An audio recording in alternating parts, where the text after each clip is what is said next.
go from the other tower. So this tower 2 is called South Tower. This is where South you Tower. have free cocktails every day. Every day. 5 to 5:30. Because you are my family. Follow me.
Mind your business, lady.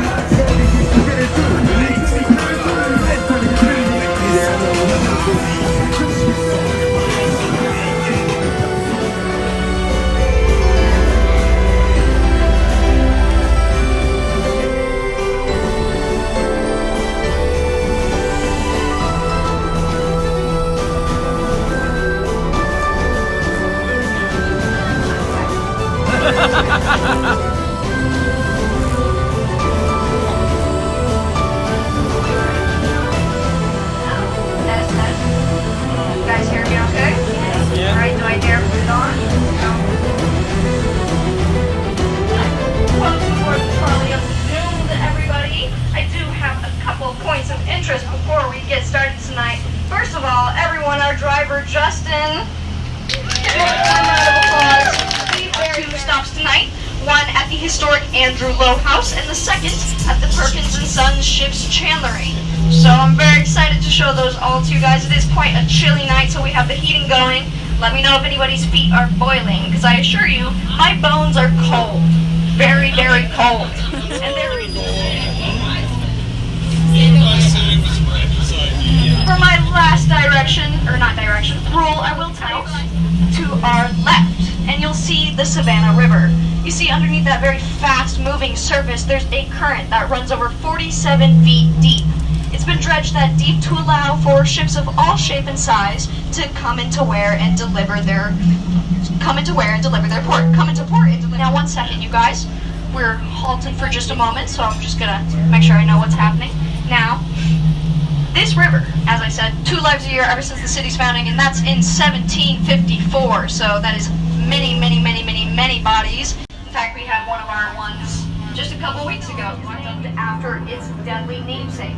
You see, during the peak of the era, this busy street would be swarmed with sailors, and they made it a very dangerous place to be after dark. But that's a mortal problem, so I'm going to leave it to you guys.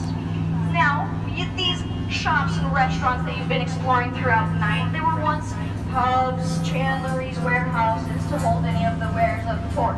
Now, one of these former warehouses will actually be coming up on the right side of the trolley very soon. You'll recognize it by those burgundy shutters out front, the Old Harbor Inn. Now, originally, the Old Harbor Inn was actually the Tidewater Oil Company, and in the peak of the day, it was a behemoth. Business was booming, and every single room would be filled to the brim with barrels and barrels of precious oil. Now, within that building, and within all companies, you guys, there's always a troublemaker, as I'm sure you can test, but the troublemaker here was known as Hank, Hot-Headed Hank. And Hank was known for his fiery disposition, getting into arguments not only with the management, but the factors of the warehouse as well. Now, it would be here that everyone thought that Hank was all bark and no bite, and one morning he would prove them wrong. After an argument, he would head right upstairs with an oil lamp in hand, and looking for something to take his rage out on, would hurl it into one of the barrels of oil. Anyone who knows what happens when lit flame and oil connects, they burn everything down. Now, the entire Tidewater Oil Company would burn to the ground, as well as the entire east end of River Streets. It was a total loss, but miraculously, no deaths and no injuries were reported. Just kidding, this is a ghost tour, of course there was deaths. There was one death, and it would be Hank. He was the only one who was burned by his fiery temper that night, and guess who stayed in room 406? Report that Hank is not going to his afterlife quietly. As legend goes, English and French privateers would slip a little extra coin to the bartender, who would in turn slip a little something extra into an unsuspecting patron's drink, and when they were sufficiently unconscious, they'd be dragged back down through the tunnels, available and bound for China and a shiny new career opportunity. This would be called good old-fashioned Shanghai, everybody. Now, the Pirate's House is that blue building coming up here on the left side of the trolley. Do turn your attention to those top story windows as we pass by. It's the setting of our next story. Now, is anybody familiar with the names of Ed and Lorraine Warren? Lovely. For those of you who are not, Ed and Lorraine Warren are very famous paranormal investigators and demonologists, made famous by their investigation of the Amityville Horror House, as well as inspiring films such as The Conjuring and Annabelle. Now, when the Warrens came to Savannah, they were invited to investigate the usually forbidden upper level of the Pirate's House.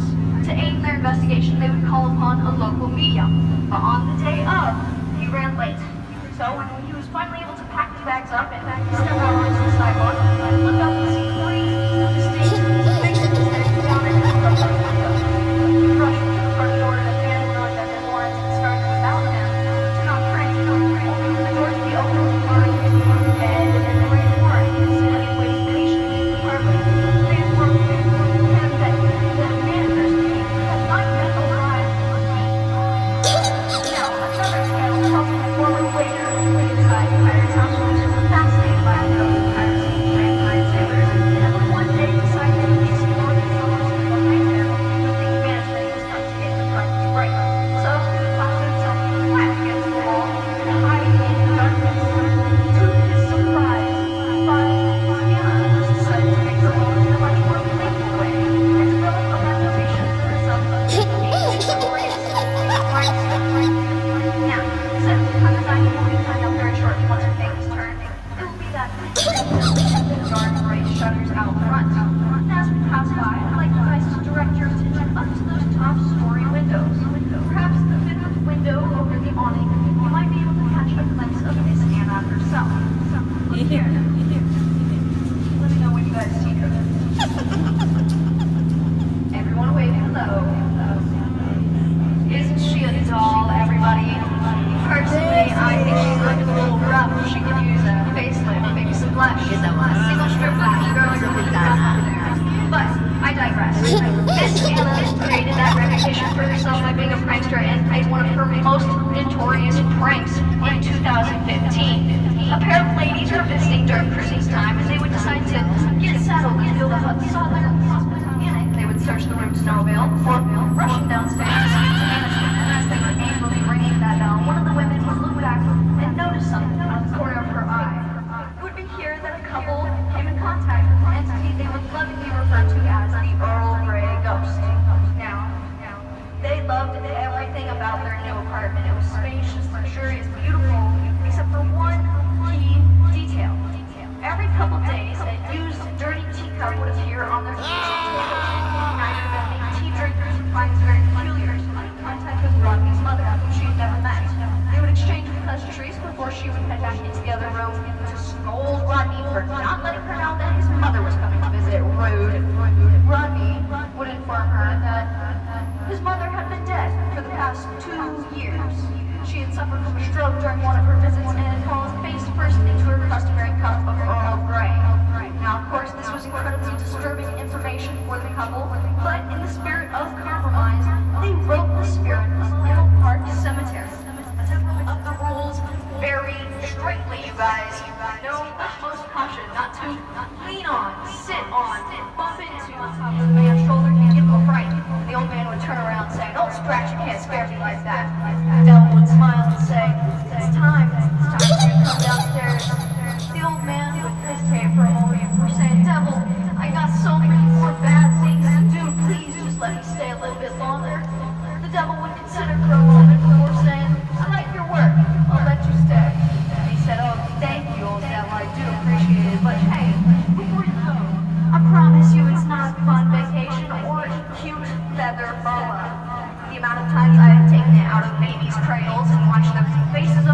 menacing, but blind faith in her, follow her back into the courtyard, and I will follow up dead last.